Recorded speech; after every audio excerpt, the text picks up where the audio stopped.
यीशु मसीह के नाम से सबको जय मसीह की। आज का वचन है उत्पत्ति की किताब, उसका 4 अध्याय 5, 6, 7 वचन। परंतु कैन और उसकी भेंट को उसने ग्रहण न किया। तब कैन अति क्रोधित हुआ और उसके मुंह पर उदासी छा गई। तब यहोवा ने कैन से कहा, तू क्यों क्रोधित हुआ और तेरे मुंह पर उदासी क्यों छा गई है? यदि तू भला करे तो क्या तेरी भेंट ग्रहण न की जाएगी, और यदि तू भला न करे तो पाप द्वार पर छिपा रहता है और उसकी लालसा तेरी ओर होगी और तुझे उस पर प्रभुता करनी है।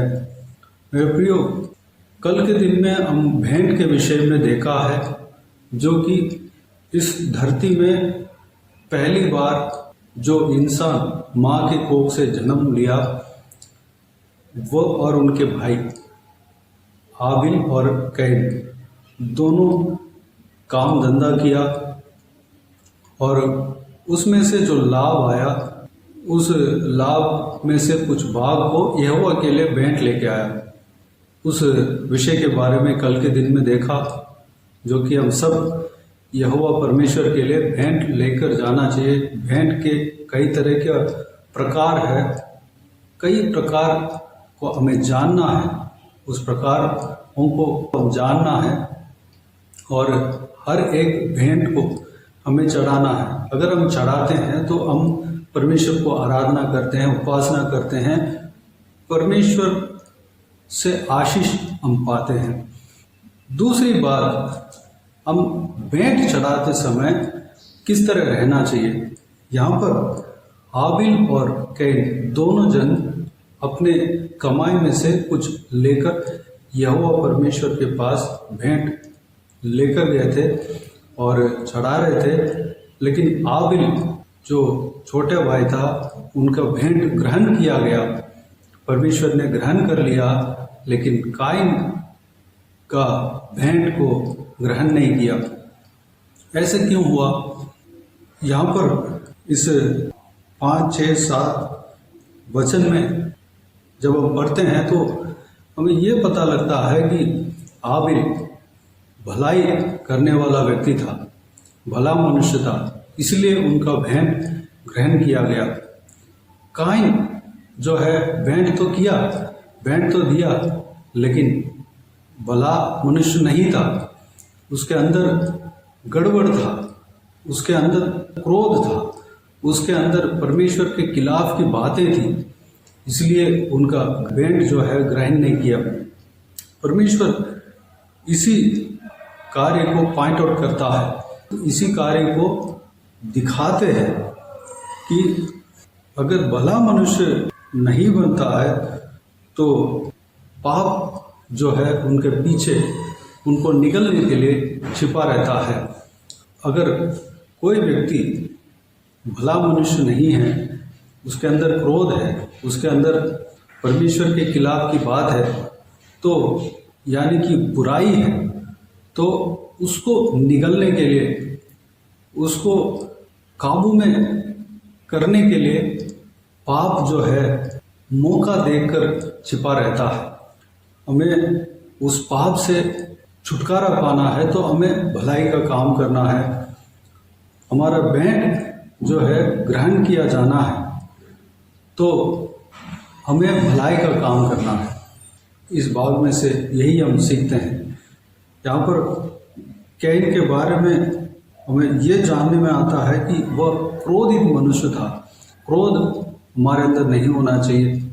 क्रोध के अंदर अगर हम भेंट चढ़ाते हैं, परमेश्वर उस भेंट को ग्रहण नहीं करते हैं, तो उस भेंट का क्या फायदा?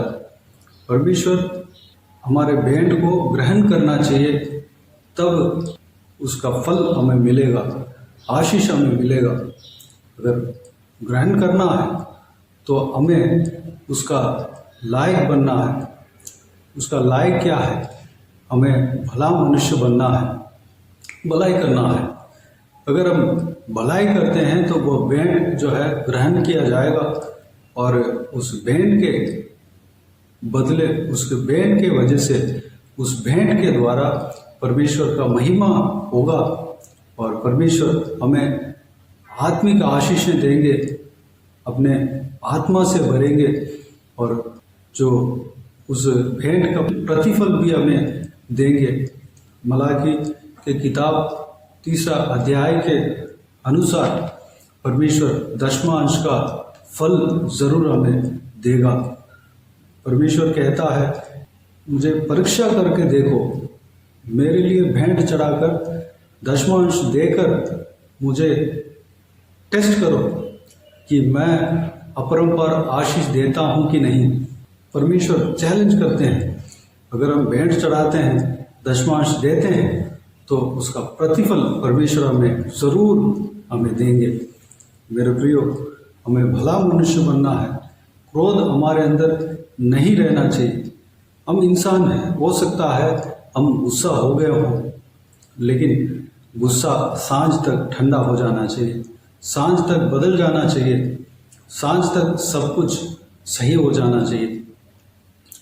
मेरे प्रियो, यही परमेश्वर का वचन कहता है, अगर क्रोध भी होते हैं तो उसको बदल लेना है, हमें सही कर लेना है, अपने आप को सही कर लेना है।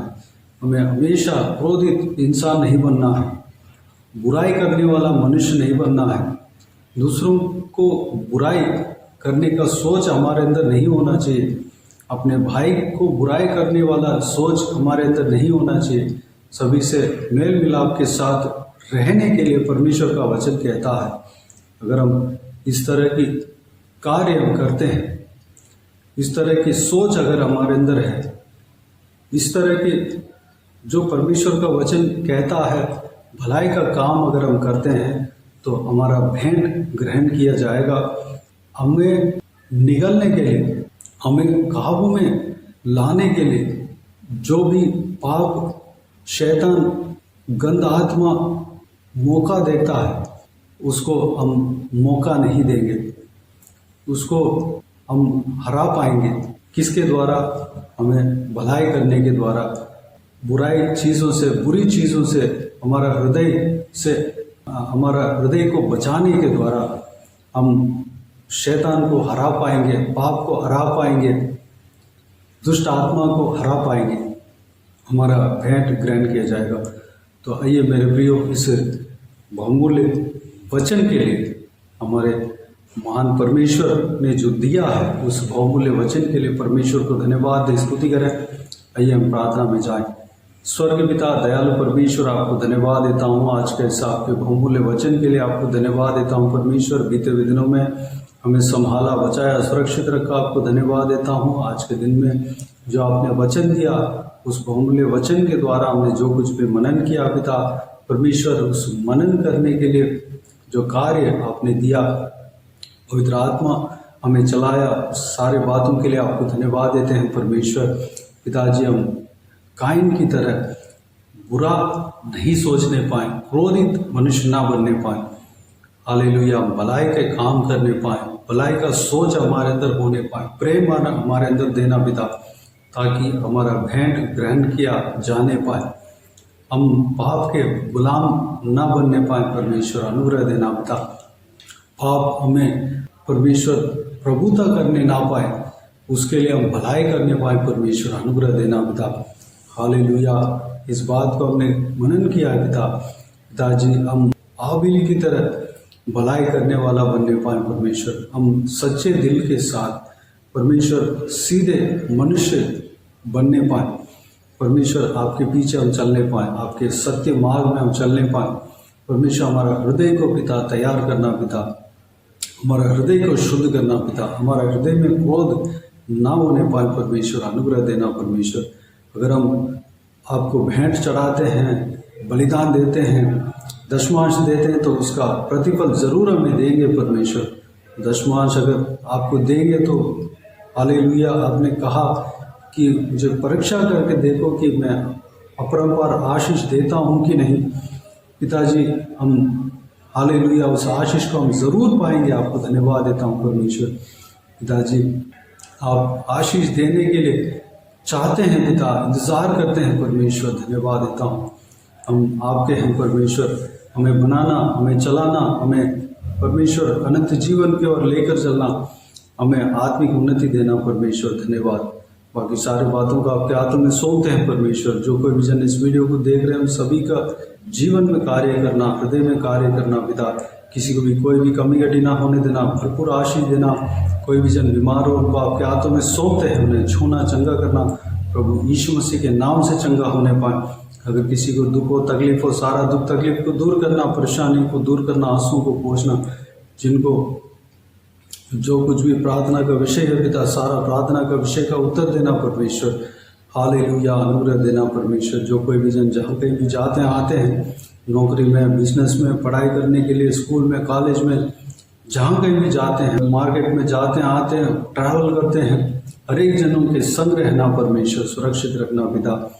महिलाओं को आपके हाथों में सौंपते हैं, विशेष करके उनको सुरक्षित देना, बुराई से बचाना, दुष्ट मनुष्य से बचाना परमेश्वर। धन्यवाद। बुजुर्ग व्यक्तियों को आपके हाथों में सौंपते हैं, उनके संग रहना परमेश्वर, उनका शरीर में बल, ताकत देना, स्टैमिना देना परमेश्वर। हालेलुया, लंबी उम्र देना। छोटे बच्चों को आपके हाथों में सौंपते हैं पिता, उन्हें सुरक्षित रखना पिता, बुराई से बचाना, आपके लहू से छिपाना पिता। आपके हाथ हमेशा हर एक के ऊपर बने रहने पाए परमेश्वर, अनुग्रह देना। बाकी सारे बातों को आपके हाथों में सौंपते हैं। सारा आदर, महिमा, जलाल आपको मिलती रहे। सारा दुआ प्रार्थना भी प्रभु यीशु मसीह के नाम से मांगते हैं, सुन और ग्रहण कर। आमीन आमीन। प्रभु यीशु मसीह के नाम से प्रभु यीशु मसीह का आशीष और अनुग्रह हम सभी के ऊपर बने रहे। आमीन आमीन। मेरे प्रियो, इस चैनल को सब्सक्राइब करें और शेयर करें। अगर किसी को भी प्रार्थना का विषय हो तो डिस्क्रिप्शन में दिए हुए नंबर पर कॉल करके प्रार्थना करा सकते हैं। हम आपके लिए प्रार्थना करेंगे। आप अपने व्यक्तिगत प्रार्थना में हमारे लिए प्रार्थना कीजिए। इस सेवकाई के लिए, इस सेवकाई का उन्नति के लिए, इस सेवकाई में जुड़े हुए हर एक जन के लिए, हर एक आत्मिक उन्नति के लिए, तरक्की के लिए, आत्मिक आशीष के लिए, संसारिक आशीष के लिए, पारिवारिक आशीष के लिए प्रार्थना करें। प्रभु यीशु आप सबको आशीष दे। इस सेवकाई के द्वारा परमेश्वर आपके जीवन में कार्य किया हो वो भी हमें बता सकते हैं, ताकि हम सब मिलकर परमेश्वर को धन्यवाद दे सके, महिमा कर सके। प्रभु यीशु आप सबको आशीष दे। आमीन आमीन।